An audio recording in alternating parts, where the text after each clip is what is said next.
Good afternoon, everyone. My name is Father Leo Edgerly. I'm the pastor of Corpus Christi Parish in Piedmont, which is located in the Oakland Hills. And it's an honor to be with you, the family of Christ the King and St. Stephen's. I'd like to thank my brother, Father Paulson, for inviting me to share some reflections with you and to answer any questions that you may have or that he may have. I've been a priest of the Diocese of Oakland for 35 years. I was born and raised in Oakland, in West Oakland. Went to St. Francis de Sales Grammar School, and was in a very comfortable environment, a wonderful little school. And the issue of, which is going to be the subject of my reflection with you, the issue of race seldom came up. We're talking, I'm 71 years old, so we're talking the mid to late 50s. My first experience with the fact that I was black made a difference was when I was in the 8th grade. And as I was graduating from the 8th grade, I tested to go to St. Joseph's Seminary. I wanted to be a priest since I was in the 3rd grade. I was a strange little kid. And so I tested in the 8th grade, did well on the test, but the vocation director invited my parents to a meeting and shared with them that the Diocese of Oakland, Oakland had just become a diocese at that time. This is 1963. And vocation director shared with my parents that they thought that to quote my mother, my dad, I forget who told me, "We think that Leo will be happier at Bay St. Louis, Mississippi." Now, Bay St. Louis, Mississippi was a seminary, a missionary seminary for the Divine Word Fathers. And they were one of the few seminaries in the United States that accepted black seminarians. And I had no desire to join a religious community. I had only wanted to be a diocesan priest. And so I was not accepted in 1963 to St. Joe's in Los Altos. I went to St. Joseph's in Alameda for my freshman year. Fortunate for me, I met Father Bishop Begin was our bishop at that time. He had come from Cleveland. He had been the pastor of an inner city parish. He heard about me and insisted that the seminary take me. And so I entered the seminary in 1964 as a sophomore.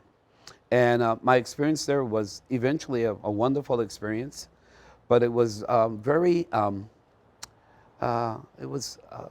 want to say not very difficult. I was a 15-year-old boy and didn't really know what to expect. But I remember the night before I entered the seminary, my dad, a very wise man who only had a 5th grade education, said, "Son," in so many words, I'm paraphrasing, "don't expect the people there to be any different than the folks out here." I did not know what that meant. So when I entered the seminary, I was the only black seminarian out of 500 seminarians. And with the exception, I'd say about 4 guys in my class of 120 plus guys, only 4 guys really talked to me. The other 100 plus guys didn't treat me badly, but I was never engaged me unless they had to. And that was my experience of being different for the very first time in my life in 1963 when I tested for the seminary, and then 1964 when I entered the seminary. Over the course of I was in the minor seminary for 5 years. Over the course of my 5 years there, eventually I was able to break through and became close friends with almost all of my classmates. Some of those friendships are still ongoing today. What's that, 55, 60 years later? Oh my gosh, hard to say. So I wanted to bring that up for this reason. My classmates back in 1964, who eventually became my friends around 1966 and 1967, they were not racist, because I think that term is used a lot. They were not racist. They just had never experienced a black person before. And because they had not experienced a black person before, they could only fall back on what they had heard from their grandparents or their parents or what they saw on TV. And so it was a lack of awareness that made it difficult for them to open up to me. Now, let me be clear about this too. We're dealing with guys. We're dealing with 15-year-old boys who are, in the best of circumstances, aren't going to be that aware. So, but it was that lack of awareness, that lack of interacting with people who were different, a person who was different from them, that created that distance. I was in the seminary for those 5 years. I left after my sophomore year of college, went to Cal, graduated from Cal, then got involved in teaching. This is now 1971, 72. I remember one of the jobs I got, and after I graduated from Cal, was with a 3M. I worked for 3M. 3M was starting to integrate at that time, and they needed more black sales reps. And I remember I got the job because I was a perfect black sales rep. I looked black, but I sounded white. I remember one of the supervisors telling me that, and it was cool. I was cool with that. So in 1980, so I was out from 69 to 1980. 1980, I returned to the seminary. Very different experience. Many things had changed by then. Loved that experience. Very close relationships. Treated very well in the seminary. I was student body president and well received by my brothers. And then in 1984, I was ordained to the priesthood. Well, let me share this with you. I'm not sure exactly what I should share and not share with you. So when I returned to the seminary in 1980, we had one black priest in the diocese, Father J. Matthews, which passed away last year. And there was a strong, at that time, we had become African Americans. There was a strong African American community in the diocese. And they were upset because I had only been assigned to primarily non-African American parishes. And so when I got ordained, the hope was that I would be assigned either to St. Columba or St. Benedict or St. Bernard or St. Andrews. Those were the primarily black parishes in the diocese. And the bishop assigned me to St. Pascal's in the Oakland Hills. And the reaction in the African American community is, why are you sending a black priest to a primarily significantly white parish?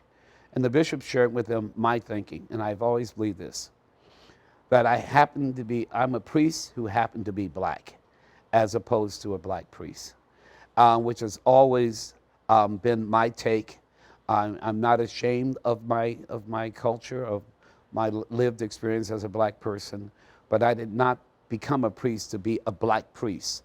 I became a priest to serve the people of God, which is why in my 35 years of being a priest, I've had assignments in like St. Pascal's, which eventually was probably, I'd say 60-40, I'm going to use the term Anglo, 60-40 Anglo, and then a significant, about a third, 30% African American, and then the other 10%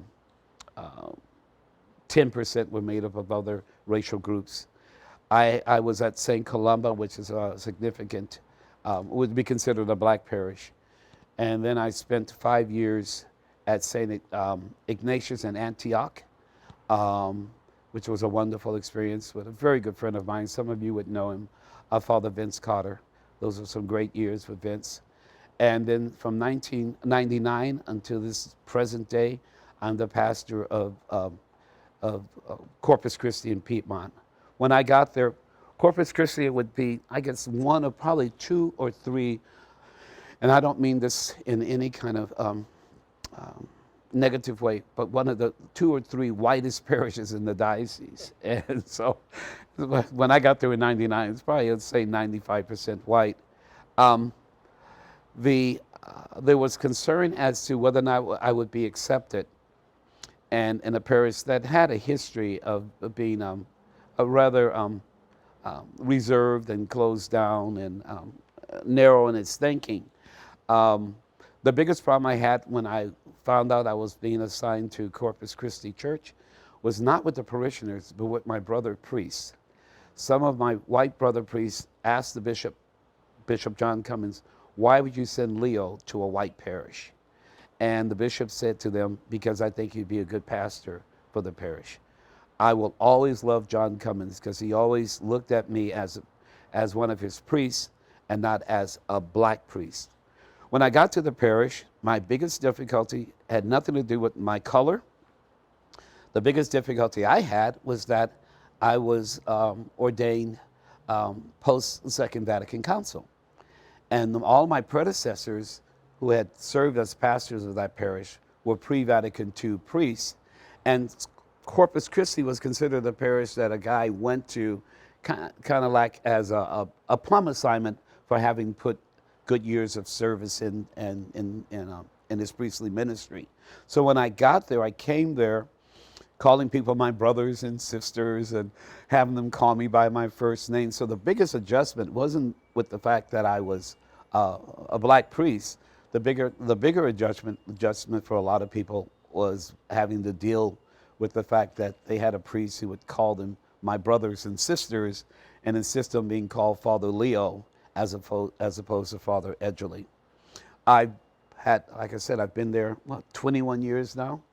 It's a wonderful parish, great assignment, and I'm just very fortunate.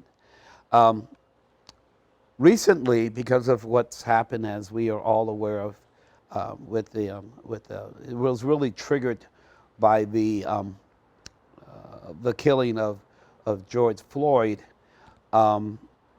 The bishops of the United States and the bishops of California in particular felt that it was a time for us to re-examine the church's understanding and appreciation of race and racism in the United States. So I was asked to be on a task force by the bishops of the 12 dioceses of California, and I've been involved in that task force for the last 2 months. We were tasked with the assignment to try to develop a course of studies that we could use in our parishes, our schools, our confirmation programs, to help our Catholic parishioners keep them mindful that racism is a sin against it's a sin, and to help people who are not racist but might be culturally insensitive to become more appreciative of the issues of race, and as we've all heard the term of it's America's original sin. And so it's been fascinating to work with some of the bishops and some lay people to come up with a plan. We'll be unveiling the plan throughout the Diocese of California on the Feast of St. Peter Claver, which is on September the 9th. But just to give you a heads up, again, we're going to invite parishioners to reflect on and to look at the issues of race in terms of their own personal lives, as well as to look at how racism might impact how we exist and function as a society. Leo, I'm going to stop you there. Yeah. For those of you who are listening to our Facebook, I wanted to know we are interviewing Father Leo Edgerly. He is the pastor of Corpus Christi. He is in a committee that is instituted by the Bishops' Conference of California to prepare a study guide for schools and churches to reflect on racism. So I want to welcome you. Thank you. There are a couple of people. One of our parishioners, Chris, says, thank you for coming to CTK for this important topic. They're happy you are here. We have Marian Spicer who says, thank you so much for sharing your experience with us. God bless you. And then there's someone who went to Cursia with you. Leonora McElroy says, Huggy Bear. De colores. They will never forget the good times in the Curcio movement. Yeah. So there are your friends Yeah. who are listening to I you. happen to be the director of the Curcio movement for the diocese. All right. Yeah. So our parish has been very closely following what's happening in the diocese. Father Aiden? Aiden has been a priest here, and Oh, that's he's right. got lots of fans here. Yeah. And then Father Jason Lendesa in the other church, St. Yeah. Benedict's, is Yeah. a great friend of many. And yesterday we had two parishioners from St. Columba, two women who came and spoke just before Mass, celebrating Mary Magdalene's feast, about their own experience about being a Catholic in a black community. One was Sure. white and one was black. I don't want you to talk about the controversy out there, and we've been following. And one of these days, I'm going to get Father Aiden here. Well, actually, I can share a few thoughts about it because Okay. I've been involved. Okay, but I want to ask you first a question. Okay. That is it really possible to be black and to be a Catholic, honestly, in the United States? Do you think? Sure. Yeah. Sure, I think it's possible. I think it's difficult, not necessarily because of the fact that the person is black. It's difficult because the church in the United States is Eurocentric. Okay, so it's difficult for a Filipina or for a Hispanic or for an East Indian or for Native American to sometimes be Catholic in the United States because the vast majority of Catholics in the United States are from Europe, and the leadership in the Catholic Church in the United States is Eurocentric. I'll just take a look at the experience of how we experience liturgy, say post 2012, when the new reforms came out. Those reforms came out to create more uniformity, which means that if you're a parish like St. Columba, which is one of the things that triggered the problem between Father Aiden and the bishop, if you're a parishioner from St. Columba, those reforms are saying to you that the way you worship at St. Columba as a black Catholic is not the way you should worship. That you should worship following this model.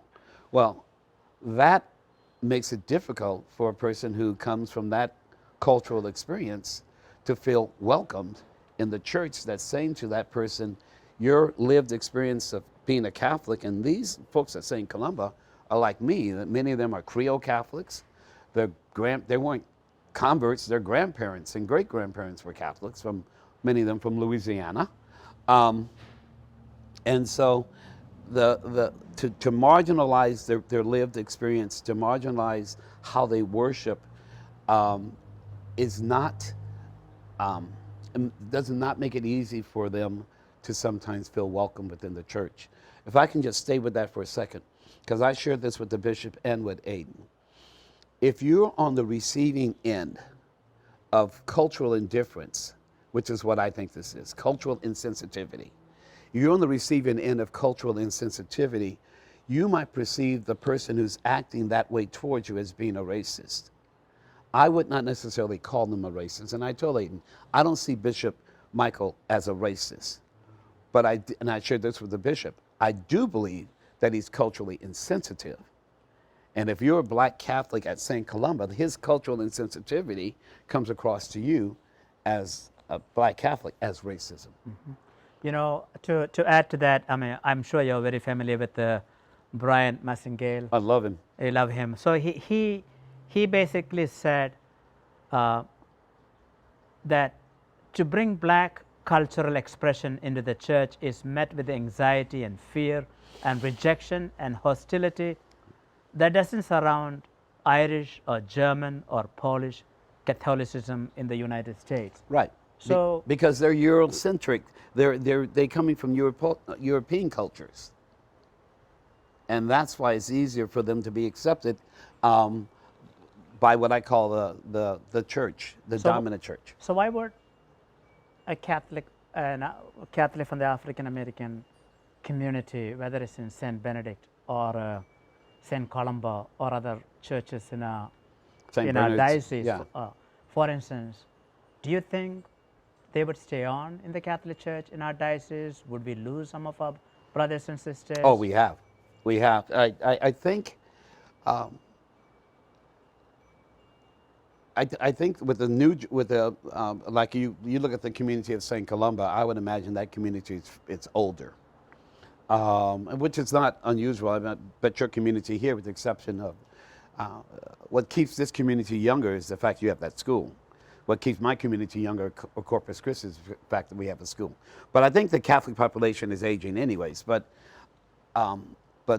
I think it was easier for my dad to be a part of the Catholic Church than for his grandchildren, because my dad was Creole from Louisiana.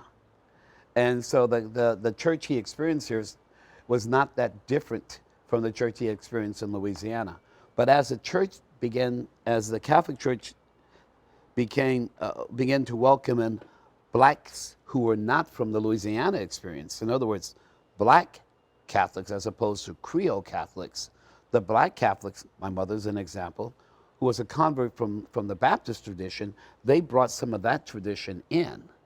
And I don't think they have not been totally welcomed, because their experience of worship is foreign to a significant part of the hierarchy.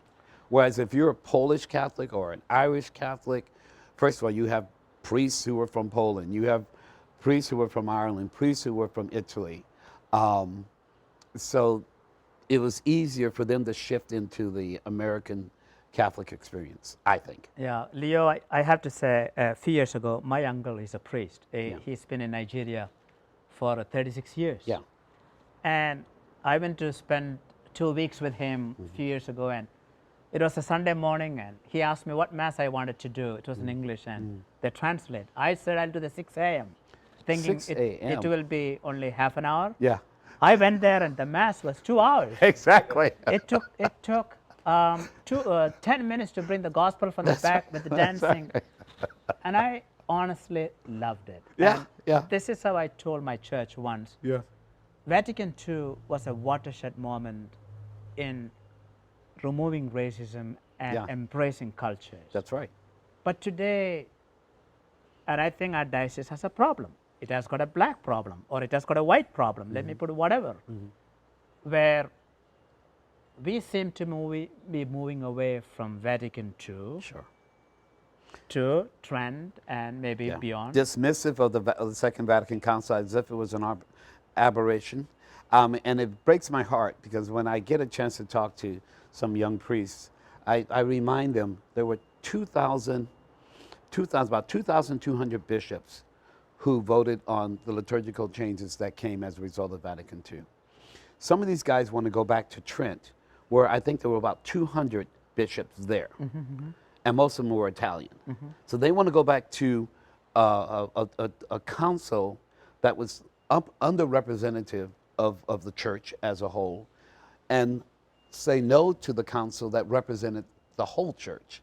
And I find that so painful, but you can't blame it on those guys, because somebody in the seminary is teaching them that. There is another thing that came up in our discussions, that is when our bishops, the Bishops' Conference of the United States, when they wrote that document on racism, Yeah. there was a vote taken about what you call what's the word I'm looking for, to slam what we call slavery institutions that embraced slavery and perpetuated it, that those priests and religious orders under which black communities have suffered greatly. And at the Bishop Conference, they dismissed it. Yeah. What's your take on that? Well, I mean, well, it's what my dad was trying to tell me. Don't expect the people in the seminary to be any different than the people that lived out here. So our bishops come, you know, there's a line I love to use from the poem written by William Wordsworth. The child is the father of the man. The child is the mother of the woman.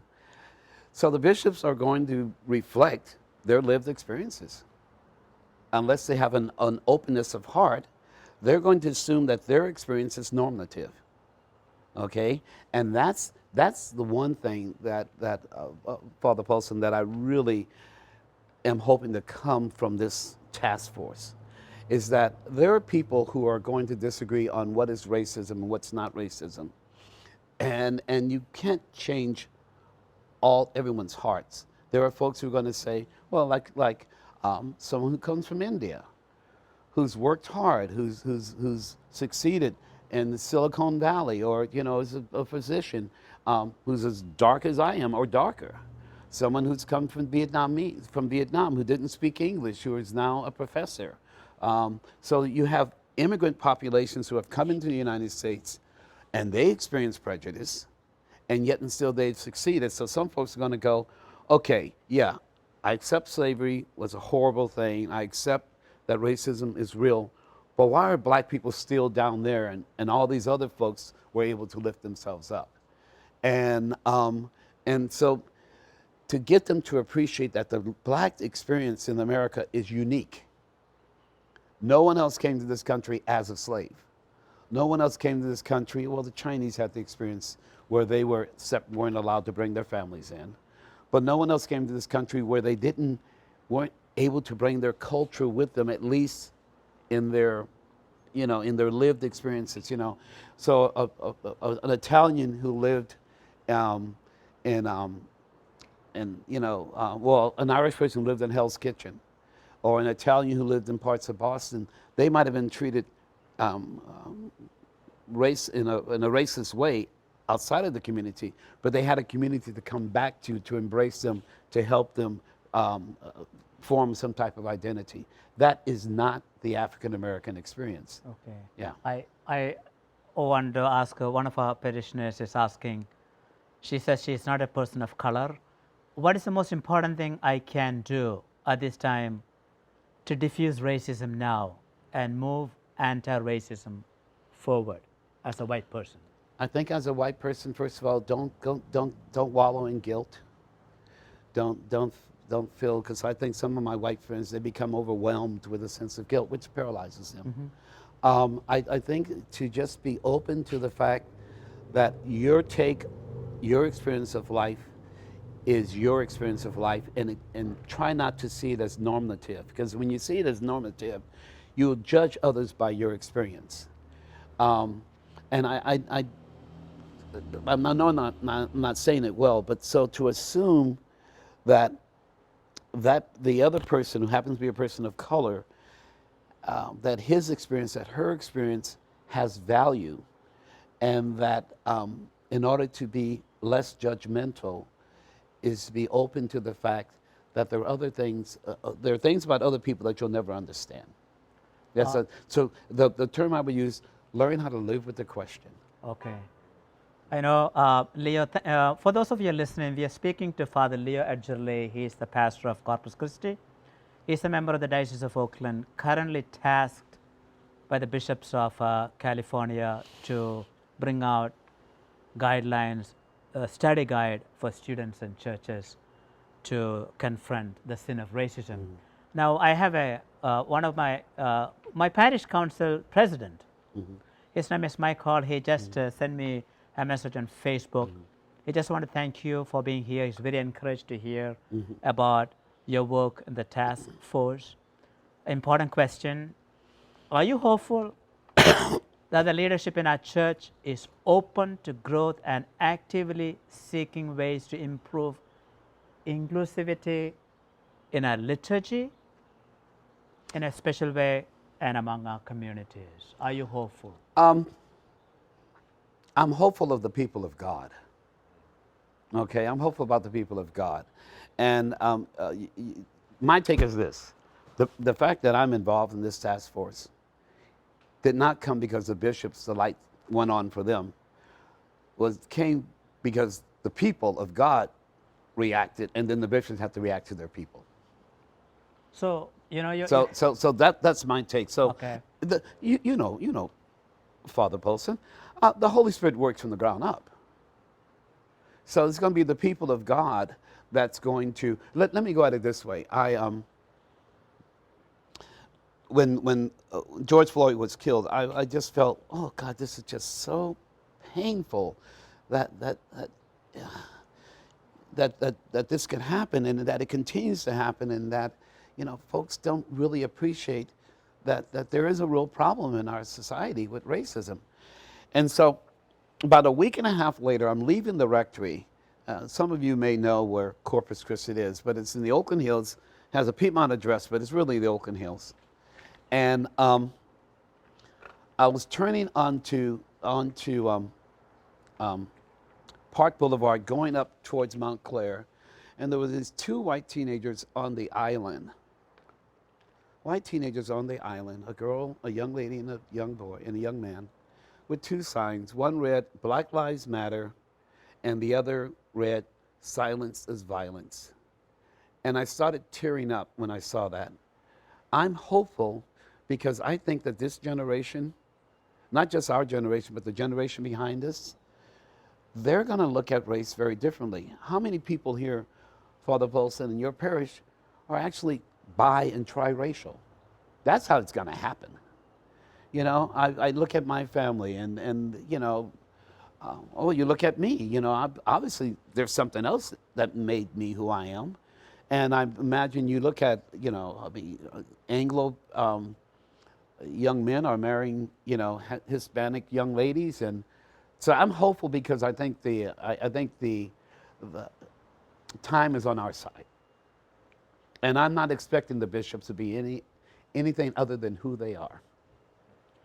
So yeah, I don't hear much hope out there. Oh, wait a minute! I'm hopeful in us. I know. I hear. Let me ask you another question that is coming up to me. Yeah. The question is, why is it many of our church leaders, why is it many of our bishops, and also many of our Catholics, white Catholics, are afraid to embrace Black Lives Matter? Because they've been taught, or they're listening to it through they're experiencing it. Their experience of it. Well, first of all, I think there is a fear that exists within the white community. Let's say, in essence, not everyone, but in parts of the white community, because deep down inside they know they've done us wrong. And so they're worried about this brother taking it out on them. Okay, so I think you got some of that. But I also believe that it's the way it's been presented. So anything that's unknown, this was saying the reason why the guys didn't talk to me. They didn't know me. So anything that's unknown comes across as can be threatening.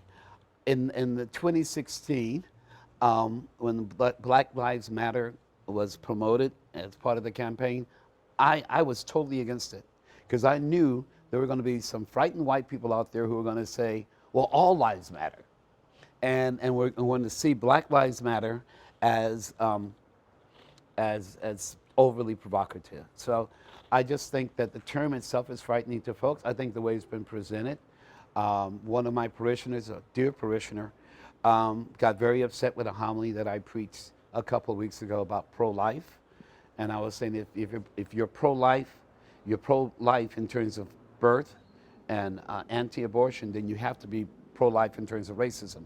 The Catholic Church does not allow for you to be pro-life and still support racism. You can't.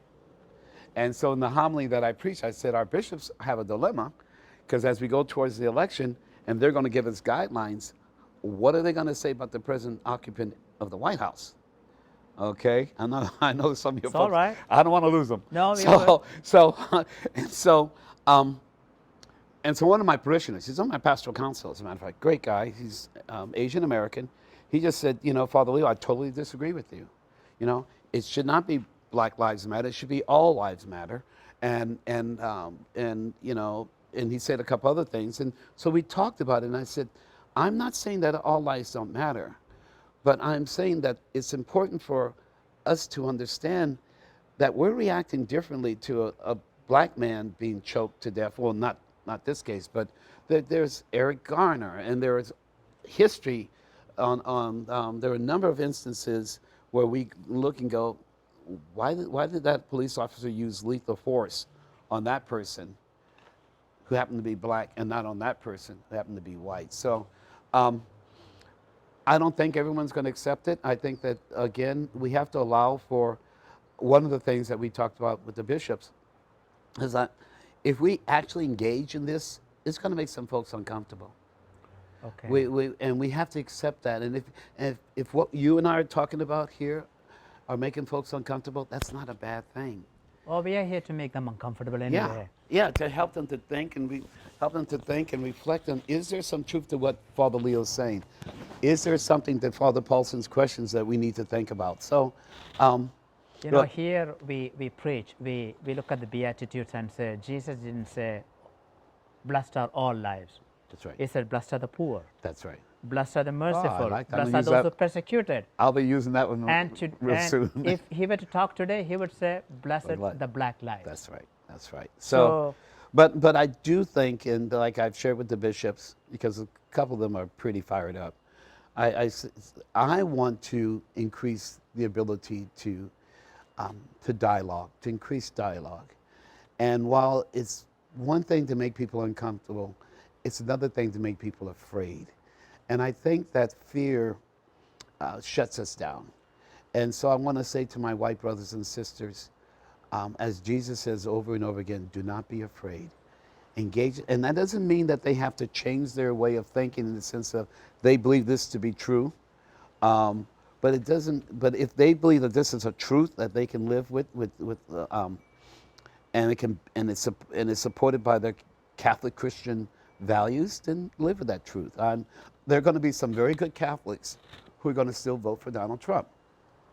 And there are going to be some very good Catholics who, because they consider themselves good Catholics, who will not vote for him. And I would just say, in either case, you know, see how this aligns with Catholic Christian values. You know, we've come to the end of our interview. We are actually 2 minutes ahead, but I just want to say thank you for coming today, and this is a conversation. We want to have you again. I'd love to. For this conversation. In fact, somebody wrote that I hope Father Leo will come back and teach us more. We need to learn. Excellent point regarding cultural difference. So we have a community that is mostly open. Yeah. And we've been talking about Black Lives Matter. We've been talking about racism. I've been writing about it week after week. Finally, if you could say a couple of lines to my people here at Christ the King and St. Stephen. We are a church that want to do the right thing. We did march to the city hall. We spoke to the mayor and everybody else about how we felt. We spoke to the police chief and he addressed us as well because we wanted our city to do the right thing. But if you were to say a couple of lines to Christ the King and St. Stephen families. Well, I would say this. You're very fortunate. You're very fortunate in terms of your pastoral leadership here, in terms of your lay leadership here. And you have the perfect model in the person of Jesus Christ. Our Lord, his message was to love God with your whole heart, your whole soul, your entire being, and to love your neighbor as you love yourself. So when you go about doing what you need to do, you want to do it in a way that's inclusive, that's accepting, and try to move away from being judgmental and condemnatory. If you go towards inclusion and acceptance, more often than not, you're going to be on the right side. Thank you, Father Leo. So we have had this beautiful interview with Father Leo. Father Leo is in the task force preparing a guide about confronting racism in our schools, in our churches. It has been a great privilege to have you, and we will invite you back in a couple of weeks here. I'll be glad to come back. I think our church has got more and more questions. Yeah. People are writing to me right now. Thank you so much, Father Leo. And somebody said, please come back again. And Janet says, thank you. So our people are very, very appreciative. Yeah. And to my brothers and sisters out there, De Caloris. Amen. Thank you. And thanks to everyone for joining us. Thanks, Michael Hall, for helping us this evening. And with that, blessings. Amen.